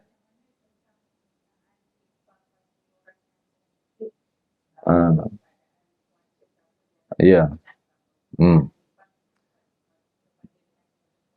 Jadi pakai lip ke pakai lotion ke, tujuan apa? Tujuan untuk keselamatan, kita sensitif, kulit pecah, sejuk dan sebagainya, benda-benda bahaya ni, itu dikira faktor perubatan lah. Faktor penjagaan perubatan. Yang tak termasuk dalam ni pun pakai lotion dan sebagainya. Kecuali kalau kita pakai lotion kan ada wangi kan.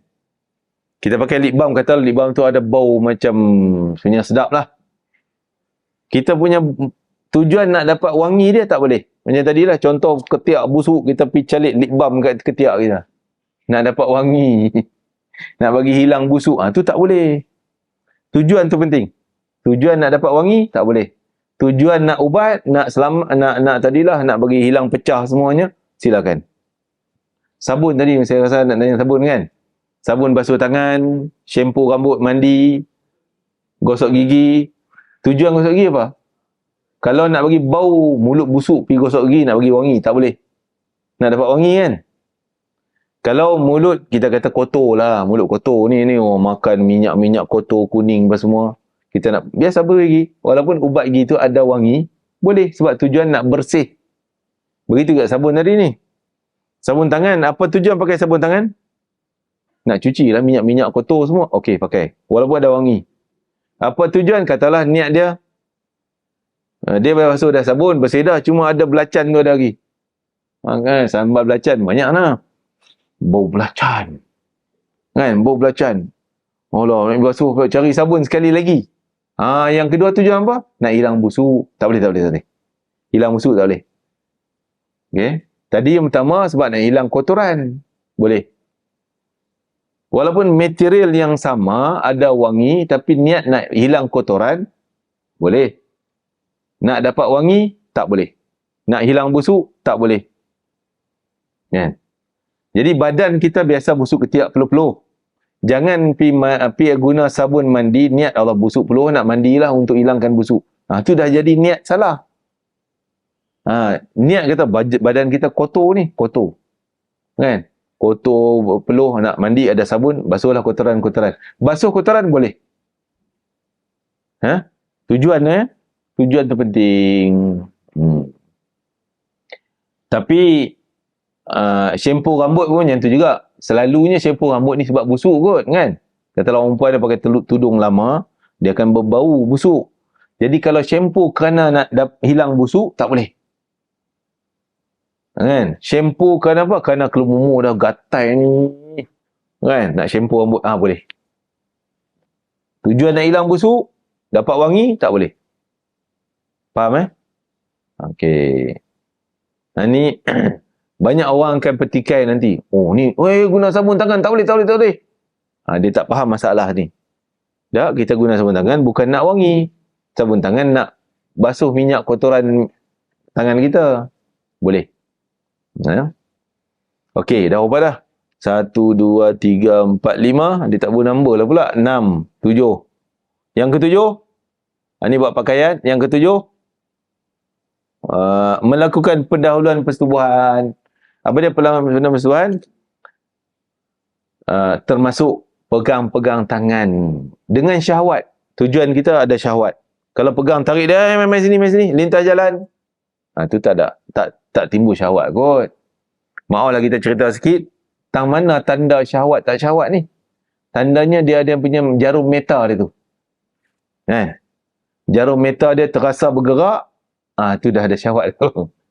Kan? Tu ukuran dia. Kalau jarum metanya tak bergerak, saja tarik gitu, tak ada masalah. Tak membatalkan, tak kena dam lah. Pegang, peluk, cium, kan? Apa je lah yang umpama tu, yang tu dia kena dam.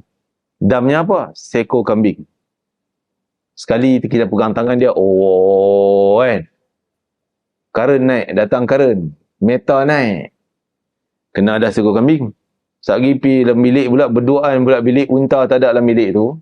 Kan? Tak ada unta, dia tak ingat. Ada unta boleh teringat sikit. Unta. Dia peluk pula. Kan? Bersyahwat pula, peluk-peluk, sonok-sonok, tidur. Katil, king punya katil, dia peluk-peluk. Ataupun queen punya katil, dia peluk-peluk pula. Tu dah 2 ekor unta dah. Tadi yang pegang tangan, yang ni yang peluk-peluk. Lepas tu mungkin cium pula. Dah 3-4 ekor dah habis tentu. Padan muka. Kan? 3 ekor kambing dah tentu. Baru sehari. Kan? Tu bahaya dua sebilik ni. Kan? Jadi unta lah penjaga dia. Beli unta letak kat tengah katil. Bang, unta. Dia jauh sikit. Okey, tu pendahuluan persetubuhan. Yang ni kita, tuan-tuan, kalau saya cerita, tuan-tuan kata, ustaz ni saja nak buat lawak. Tak, benda ni real. Berlaku pada orang yang, maaf cakap lah, dia dah berumur 60-an. Kan? 2-3 orang berlaku pada jemaah saya lah. Ada yang main cerita, ustaz. Panggil ni mesti kena dah. Ada benda yang terkena ni. Mesti dam kambing dah kulangkan kambing lah kali ni. Kan? Saya tadi, Ustaz. Duk geram dengan bini kita, pegang-pegang tangan ni, meta saya naik. Siap kambing saya kot. Kan? Ni bukan orang muda-muda kan? Kan? Ada satu jemaah saya tak nak cerita tahun bila. Jadi dia daripada kemah Mina tu, kan belum, dia dah tahlul awal, boleh pakai baju biasa. Tapi belum persetubuhan, pendahuluan persetubuhan, kahwin tak boleh lagi. Dia kata, Ustaz, tak apalah Ustaz pergi dulu, saya nak masuk tandas, nak lambat sikit, nak jalan pergi lontar tu. Kita tengok dia kuat lagi lah kan. Badan sihat lagi. Tak apalah, dia fikir, dia kata boleh pergi sendiri. Okay. Rupanya dia jalan berdua dengan isteri dia. Dia sengaja buat helah macam tu, pasal nak jalan dengan isteri. Jalan dengan isteri, pegang tangan, macam-macam lah jadinya. Dia rasa tadi pegang, rasa time tengah jalan tu, rasa geram ke Ustaz. Ramai tangan dia. Ya. Lepas tu tanya dia, meta naik, meta. RPM tu naik. Meta RPM tu. Dia pun tak tahu. Saya kata senang bayar je lah dam. Kan? Lebih berhati-hati. Kan? Jadi pegang tangan ni biasa kalau jom tarik mai kanan, tarik pergi kiri, itu je lah. Ni kalau pegang lama dia lain, syaitan dia kacau. Kan? Angin kus-kus mari. Kan? Dia kacau kita. Okey? Lebih-lebih lagi, Kalau ni dam kambing, yang ni melakukan persubuhan, ni kemaluan-kemaluan lah. Maaf cakap, sama ada laki ke laki pun kena dam ni. Kan? Na'udzubillah. Lebih lagi perempuan, dosa dah tu berganda lah, dosa hajinya batal. Bila berlaku persubuhan, kemaluan masuk kemaluan, berhaji haji dia batal. Batal terus. Lepas itu dam unta seekor. Unta seekor. Dan wajib qada segera mungkin haji dia. Oh, nak qada macam mana dah balik Malaysia, kita boleh daftar tak? Repeat. Tak boleh kan? Saya rasa tamu haji takkan bagi dah repeat. Dulu masa dia kata boleh bagi orang yang ada masalah haji lepas, boleh. Banyak orang buat alasan palsu. Pergi tabung haji, saya tahun lepas haji saya terbatal kerana persetubuhan. Saya nak pergi haji yang kedua. Padahal tak berlaku pun, saja buat alasan palsu. Lepas tu tabung haji tak layan dah. Alasan macam tu, tengok dia repeat haji, no. Kecuali memang kosong, tak ada orang nak pergi kerusi tu, baru jemput dia. Kan? Tak mungkinlah kosong tu kan. Jadi persetubuhan membatalkan haji, kena bayar dam unta. Kerja haji yang baki tak selesai lagi, tawaf belum selesai, sa'i kena buat. Batal haji, tapi tawaf sa'i kena buat. Dan next tahun, kalau ada kemampuan, kena datang. Kalau tak boleh, yang terdekat. Mungkin 2 tahun selepasnya, 5 tahun selepasnya, kena datang pula. Qadha. Niat haji qadha. Bukan haji yang kedua. Sebab haji pertama dah batal. Okey. Yang lain tak ada perkara yang batalkan haji. Yang ni satu je. Yang ni tak batal, cuma kena dam. Yang ni batal haji. Okey. Yang ke seterusnya, berkahwin. Sama ada dia pengantin lelaki, perempuan, dia pengantin, salah, berdosa, haram. Tapi yang ni satu-satunya kesalahan larangan ihram yang tidak ada dam. Tak kena bayar kambing. Tak ada dam apalah. Tapi perkahwinannya batal, tak sah. Sama ada dia pengantin atau dia mengahwinkan, maksud dia bapa pengantin, ataupun dia tok imam lah, tok imam nak akad nikah orang ni, dia dalam ihram, maka nikah kawan tu tak sah. Ataupun dia bapa lah, bapa kepada ni berlaku saya rasa saya kursus di sini ataupun di satu tempat lain. Saya cerita bab ni lah. Ada lepas selesai semua balik, datang Ustaz. Datang seorang lelaki. Dia kata, Ustaz, saya umrah dulu pada tahun sekian, bulan 12, bulan 11 tu, sebelum cuti sekolah dulu, cuti sekolah bulan 12 kan, orang buat kenduri kahwin banyak. Jadi saya pergi umrah. Buat umrah terakhir, sehari sebelum balik Malaysia, esok nak balik keluar Mekah, pergi airport balik Malaysia. Sehari tu, kami buat umrah. Pergilah miqat di Tan'im, niat umrah. Balik mai saya tengok, ya Allah, ramainya orang kat Masjidil Haram, jadi lemah semangat nak buat umrah. Dah niat dah. Dah pakai ihram niat dah. Balik dia senyap-senyap, pergi tukar baju. Dia selesai masalah sini, tak cerita kat Ustaz. Tukar baju duduk kat hotel, orang pergi tawaf, orang sa'i, orang gunting rambut, dia tak buat. Dia tukar baju diam-diam, dia main batal cup-cup ni. Batal tak nak buat umrah, malah. Tapi dia dah niat. Kan? Lepas tu dia senyap-senyap balik Malaysia. Sampai dia cerita kat saya. Dah berapa bulan dah. Lepas tu balik Malaysia, masalahnya bulan 12, anak perempuan dia kahwin. Dia bapa, wali. Anak kahwin. Anak tu jadi terlibat, tak sah kahwin anak sebab dia bapa. Jadi dah kahwin, duduk sekali berapa bulan, anak dah honeymoon entah mana dah. Saya kata, kena pergi report Jabatan Agama. Yang pertama sekali, balik sekarang ni juga, pergi cari kambing, sembelih kambing dulu. Maksudnya upah orang lah, call siapa boleh sembelih. Kambing niat. Ini kambing dam ihsar Muhammad bin Ali, nama dia lah. Contohlah nama tu kan, bin Ali. Sembelih, gunting rambut sendiri. Dah selesai, baru selesai tahlul. Habis tu anak dah kahwin tu, kena pergi report untuk buat akad nikah baru. Nikah yang tadi tak sah. Yang nikah bulan 12 tu tak sah. Habis tu macam mana dia orang dah bersama? Tak apa, tak berdosa. Sebab bukan sengaja, bukan kesalahan dia. Kesalahan orang lain, dia panggil wati syubhah. Jadi, kena akad lainnya. Urusan ni kena akad nikah. Tak payah kenduri, tak apa dah. Kan? Akad semula je. Nak buat kenduri, buatlah kan. Jadi itu masalah. Jangan kalau dah niat, tak boleh, saya tak jadi. Tak boleh. Kena selesaikan sampai habis. Okay. Itu tak boleh.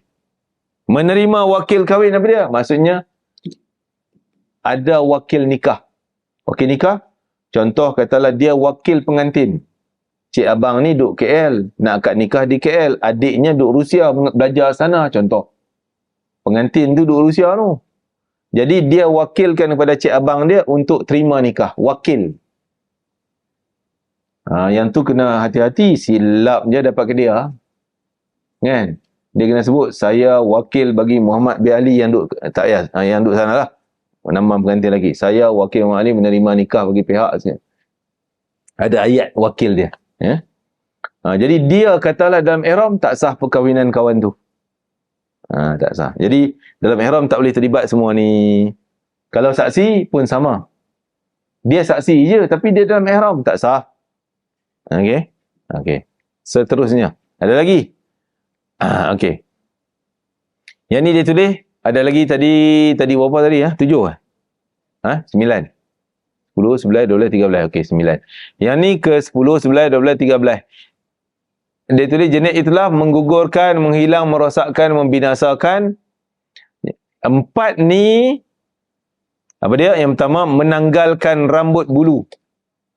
Tanggal dengan apa cara pun. Gunting tak boleh, bakar rambut bagi putus tak boleh. Apa lagi? Gigit bagi putus tak boleh, cabut tak boleh. Apa lagi caranya? Cukur lagi tak boleh. Semua bulu di badan kita. Bulu lengan, bulu ketiak, bulu betis, semua tak boleh. Kalau jatuh dengan perbuatan kita, kena dam. Walaupun tak sengaja. Macam mana tu? Kita automatik kadang-kadang ada masalah, kita garu kepala kan. Automatik jalan mai, tangan kat sini garu. Mana kita rancang benda tu? Kan? Orang kata, oh ya Allah, habislah aku garu kepala ni. Lekat rambut selai. Kena dam. Sebab perbuatan kita. Orang perempuan lagi lah pakai tudung. Buka tudung. Nampak rambut lekat ke tudung dia. Kerana dia buka. Perbuatan dia. Kena dam. Tak sengaja kita hingus kan. Tengok dekat singki 2 bulu hidung. Terkeluar sekali. Kena dam. Janggut. Saya selalu ni janggut lah. Ambil wuduk kan. 2 helai. Kena dam. Gatai betis. Garu-garu keluar bulu betis. Kena dam. Pakai jam silver tu. Tarik kadang-kadang terasa pedih. Cak macam tercabut bulu kan. Nampaklah kita rasa tercabut macam tercabut bulu tadi. Pasal rasa pedih tu. Kena dam. Tak sengaja pun kena dam. Tapi kalau gugur tu bukan perbuatan kita. Kita duduk angin tiup. Jatuh rambut. Angin yang tiup bukan kita. Tak kena dam lah. Tidur kita bangun-bangun kita rasa bukan kita. Tak sedar tidur kita anggap tak kena dam. Tapi kalau nak bayar dam pun lebih baik. Okey. Bab rambut jelas Semua bulu lah. Jambang segalanya. Kena dam. Okey. Kalau orang yang guntingkan, kita tak suruh dia main gunting ya, tarik rambut kita tercabut. Kita tak kena dam lah. Tapi kalau kita yang suruh, kita kena. Okay. Lagi, potong kuku pun sama. Tak boleh dan kena dam. Kuku kalau dah terkoyak dan dia tergantung, terjuntai, tapi tak putus lagi. Mungkin aksiden kena apa ke, terkoyak kuku kita. Jadi, lagi tak putus, belum kena dam. Kita tak nampak tak cantik, terjuntai-juntai, kita pun tarik, putus, kita kena dam. Okey. Lagi, menebang, mencabut pokok tumbuhan di tanah haram.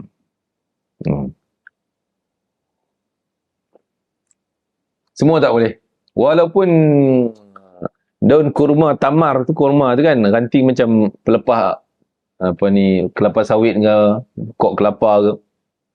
Kita nak ambil lidi untuk colek gigi, pek ujung sikit je. Kena dam, tak boleh.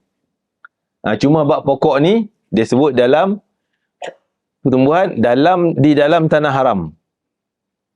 Kalau tuan-tuan potong pokok di Arafah. Arafah bukan tanah haram. Buat cerita sikit, Arafah tak dikira sebagai tanah haram. Arafah dah kira tanah halal. Apa maksud tanah halal? Tanah halal macam tanah kita lah, boleh. Jadi bukan tanah haram. Tanah haram sempadan terakhir Muzdalifah. Muzdalifah dalam tanah haram. Mina tanah haram. Mekah hotel kita tanah haram. Tanah haram Mekah. Dalam tanah haram tak boleh rosak pokok, potong dan sebagainya. Kecuali ranting mati dah, kita pergi patahkan, tu tak masalah. Ni masih hijau, masih hidup-hidup lagi, kita pak. Walaupun pokok bunga lah, kita kata pokok bunga ni plastik. Ni hidup betul lah. Original. Kita pak, kena dam. Kalau plastik, tak lah kan. Okay. Membunuh binatang buruan. Siapa pula nak buru di sana? Okey. Ada lagi kah binatang buruan? Maksud binatang buruan, binatang yang halal kita makan. Ni orang tak faham yang ni. Banyak orang kata, Ustaz, dia mesej kat saya, dia duduk Arafah tahun saya tak pergi tu. Ustaz, saya tampak nyamuk lah, tak tahu apa ekor dah. Berapa dam nak kena bayar? Saya kata, kalau nak rajin sangat nak bayar, balik Malaysia, belanja kambing saya. Damnya. Tak kena dam. Tu bukan binatang buruan. Itu binatang perosak. Lipas. Apa lagi? Tikus. Nyamuk. Lalat. Itu binatang perosak. Tak diharamkan kita bunuh pun. Memang boleh bunuh lah. Yang tak boleh, apa binatang buruan Ustaz? Binatang buruan, dia ada kategori binatang ternak. Binatang ternak ni ayam, kambing, lembu dan unta. Itu binatang ternak. Lain daripada tu yang kita makan, mungkin kijang, mungkin rusa, mungkin binatang buruan apa dia lagi? Burung merpati. Ni yang ada kat Mekah. Burung merpati kita tangkap, mati dia. Kita sembelih dia, kena dam. Kena bayar kambing seekor. Belalang. Ni ada juga di Mekah. Belalang. Belalang kan halal kan kita makan kan? Dia termasuk dalam kategori binatang buruan. Yang halal kita makan. Kalau kita rosak, pijak belalang, krek, mati seekor, dah kena dam. Dam dia betulkan seekor kambing lah. Dia sebab kecil. Dam dia dinilai dengan harga yang kira-kira kita anggap 5 rial lah bayar. Kan? Macam tu je lah. Dam dia. Tapi kalau tadi ni burung merpati, kalau beli kat pasar berapa ringgit burung merpati? Katalah beli timbang, pergi timbang main, mati besar pula tu 2 kilo. Burung merpati 2 kilo. Kan? Katalah sekilo. Sekilo RM20 orang merpati mahal. Kena bayar dam lebih kurang macam tu lah anggaran dia. 20 hingga ke atas. Okey? Ataupun kalau besarnya kambing. Okey. Yang ni 4 ni tak sengaja pun kena dam. Kita tak sengaja terpijak belalang. Kena dam. Lepas tu nak jalan, sebab musim haji, saya baru ni musim haji, ujung-ujung kami duduk sampai lewat Muharram, berapa Muharram dah masih ada kat Mekah. Dia ada belalang duk main bawah lampu. Kita nak semayang, nak sujud je perang, dia main kat dahi kita. Betul-betul tempat sujud. Kalau kita laju sujud tadi, memang terpenyek ya. Patah kaki dia. Kena dam. Tapi sempat lah kan. Selamat. Jadi tak boleh. Binatang buruan. Yang ni pokok dalam tanah haram saja. Muzdalifah tanah haram, Mina tanah haram, Mekah tanah haram. Arafah bukan tanah haram. Jadi Arafah boleh lah potong-potong pokok? Boleh. Tak kena dam. Potong kuku tak sengaja pun kena dam, lebih-lebih lagi yang sengaja. Kalau sengaja, berdosa, wajib taubat dan dam pun kena bayar. Tak sengaja, terputus ataupun terlupa. Terlupa kata tak boleh potong. Kita pak sedap dah hari Jumaat potong kuku. Allah teringat tak boleh potong rupanya. Terlupa, tak tahu hukum. Tetap kena dam tapi tak berdosa. Sebab tak sengaja. Dam bayar. Rambut pun sama. Dam kena bayar. Okey. Okey, saya ringkas lagi. Dam rambut ni. Tak sempat kita nak cerita hari ni. Dia banyak cara. Bukan banyak cara, banyak jenis dam pada rambut. Ada 2 jenis, 2 kategori. Satu kalau rambut jenis gumpal banyak ataupun yang runcit selai dolai. Yang tu saya ringkaskan, nanti kita akan repeat lagi detail bab tu. Bab rambut ni sebab orang nak tahu semua. Semua akan berlaku punya rambut kan. Kalau sekali garu, selai. Lepas tu sekali jalan-jalan pula, garu sini pula, ni lengan ni, keluar bulu lengan. 2, dah jumlah semua. 1, lepas tu 2, lepas tu mungkin 2 pula, mungkin lepas tu 2 pula, jumlah semua 10 helai contohnya. 10 helai kena kali dengan 5 rial. Sebahagian ustaz kata 10, buat 10 lah senang. Kan? Kalau saya pun nasihat, lebih baik kita kali dengan 10. Satu helai 10 rial. Kalau orang nak bayar 5 pun boleh. Sebab dia sebenarnya nilai satu cupak beras. Jadi kita pun tak tahu satu cupak beras di sana 600 gram tu berapa ringgit. Senang kita kira 10 lah. Bagi lebih sikit. Nak kira 5 pun boleh. Okey. Itu yang runcit ni rambut jatuh 1-2 tadi. Tapi ni jenis mandi ya. Tu dia. Segumpal dekat lubang air tu. Rambut dia. Yang tu tak payah nak kira satu. Itu kira sekali mandi, rambut banyak, dah satu kesalahan. Tulis satu kesalahan. Lepas tu sikat rambut pula kan. Lap. Lepas mandi, lap. Tu dia rambut banyak. Lebih pada 3 lah. Dah 2 kesalahan. Lepas tu pandai-pandai pergi sikat pula. Tahu rambut gugur, jangan sikat. Dia pergi sikat juga. Lekat sikat, banyak juga. Dah 3 kesalahan. Apa lagi? 4 kesalahan, 5. Setiap satu kesalahan, damnya 60 rial. Tapi diedarkan kepada 6 orang. Maksudnya, seorang 10. Seorang 10, cari 6 orang. Berapa rial? 60 lah. Seorang 10. Kena 6 orang. Tak boleh longgok kat dia 60 seorang-seorang dia. Tak sah. Kita kira kena cari lagi 5. Jadi seorang 10 rial. 5 tak boleh. Sebab dia 2 cupak. Tadi Ustaz, 1 cupak dah 10. Yang ni boleh lah nak kira 10 ke 20. Jangan kurang. Kan? 2 cupak tu nak kira 20 pun boleh. 2 cupak tu nak kira 10 pun boleh. Tapi masih tabung haji masih tetapkan 1 cupak 5 rial. Jadi rambut runcit tadi kali 5. Yang ni 60 rial. 6 orang. Seorang 10. Sebab seorang tu dah kena bagi 2 cupak. Kan? Faham? Ikut masa dia. Bukan. Betul? 2 kesalahan. Jadi, tadi saya buat contoh tadi, mandi, lap. Kan masa berlainan. Mandi tu satu masa. Lepas tu lap tu selepas 2 minit. Sepasnya, dikira masa yang lain. Dah 2 kesalahan di situ. Lepas tu sikat pula. 3 kesalahan di situ. Untuk hari tu. Mungkin sekejap lagi dia buka tudung. Banyak juga rambut dia. Dah 4 kesalahan. Itulah. Tengok masa gugur tu. Masa berbeza. Kena dikira beza lah kesalahan dia. Dan damnya 60. Tapi mesti bagi pada 6 orang. Seorang 10. Tak semestinya bayar lah tu pula dah. Immediately. Kan? Salah hari ni, terus baru duduk mandi, baru berkemban ni, cari nak bayar dam nak. Janganlah. Selesai haji pun boleh, tapi yang penting kita catat. Tadi mandi pukul 10 sekali.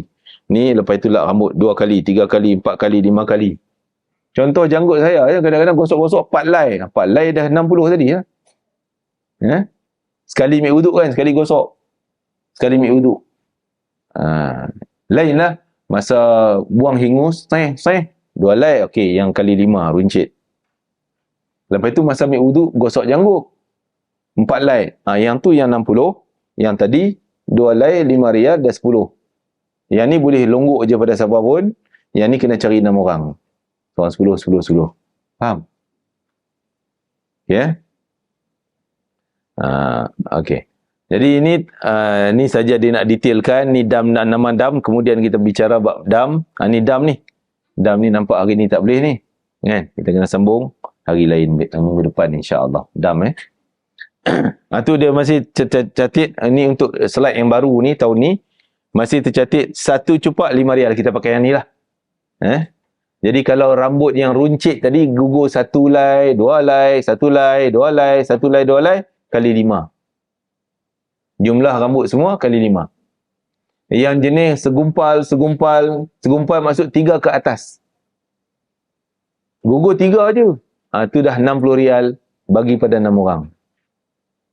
Faham tak? Okay. Okey. Ni kadar secupak. Mula digunakan pada musim sejak daripada 32 tu. Dah 10 tahun, 12 tahun dah. 12-13 tahun masih harga yang 5 rial juga. okeylah, tak apa kita pakai 5 rial. Okey. Sebab dam apa semua, insya-Allah slide ni kita sambung besok, minggu depan. Wallahu alam. Terima kasih kepada semua yang bagi perhatian dan hari ni masih ada karnival haji di Movenpick. Kalau tuan-tuan masih belum pergi, berminat nak pergi, jadi bolehlah tengok-tengok di sana untuk round, tengok package harga haji dan sebagainya. Nak tanya lebih detail tentang pengurusan bayaran tu, saya pun tak mahir sangat bab urusan tu. Saya tahu bab hukum ni lah kan. Nak bayar bila, potongan macam mana. Wallahu alam. Okey. Bismillahirrahmanirrahim. Allahumma fa'alna ma 'allamtana wa 'allimna ma yanfa'una wa barik lana fi. Allahumma barik lana fi hadzal yawm, barik lana fi jam'ina hadha, barik lana fi qira'atina hadhihi waj'al hujjatan lana la 'alaina waj'alhu syafi'an lana yawmal qiyamati ya 'aziz ya ghaffar ya arhamar rahimin. Allahumma ati anfusana taqwaha wa zakkiha anta khairu man zakkaha anta waliyyu wa maulaha ya akramal akramin. Rabbana atina fid dunya hasanah fil akhirati hasanah wa qina adzabannar. Wa sallallahu ala sayyidina Muhammadin wa ala alihi wa sahbihi wasallam. Walhamdulillahi rabbil alamin. Taqabbalallahu minkum. Minaikum taqabbal ya karim. Assalamualaikum warahmatullahi wabarakatuh.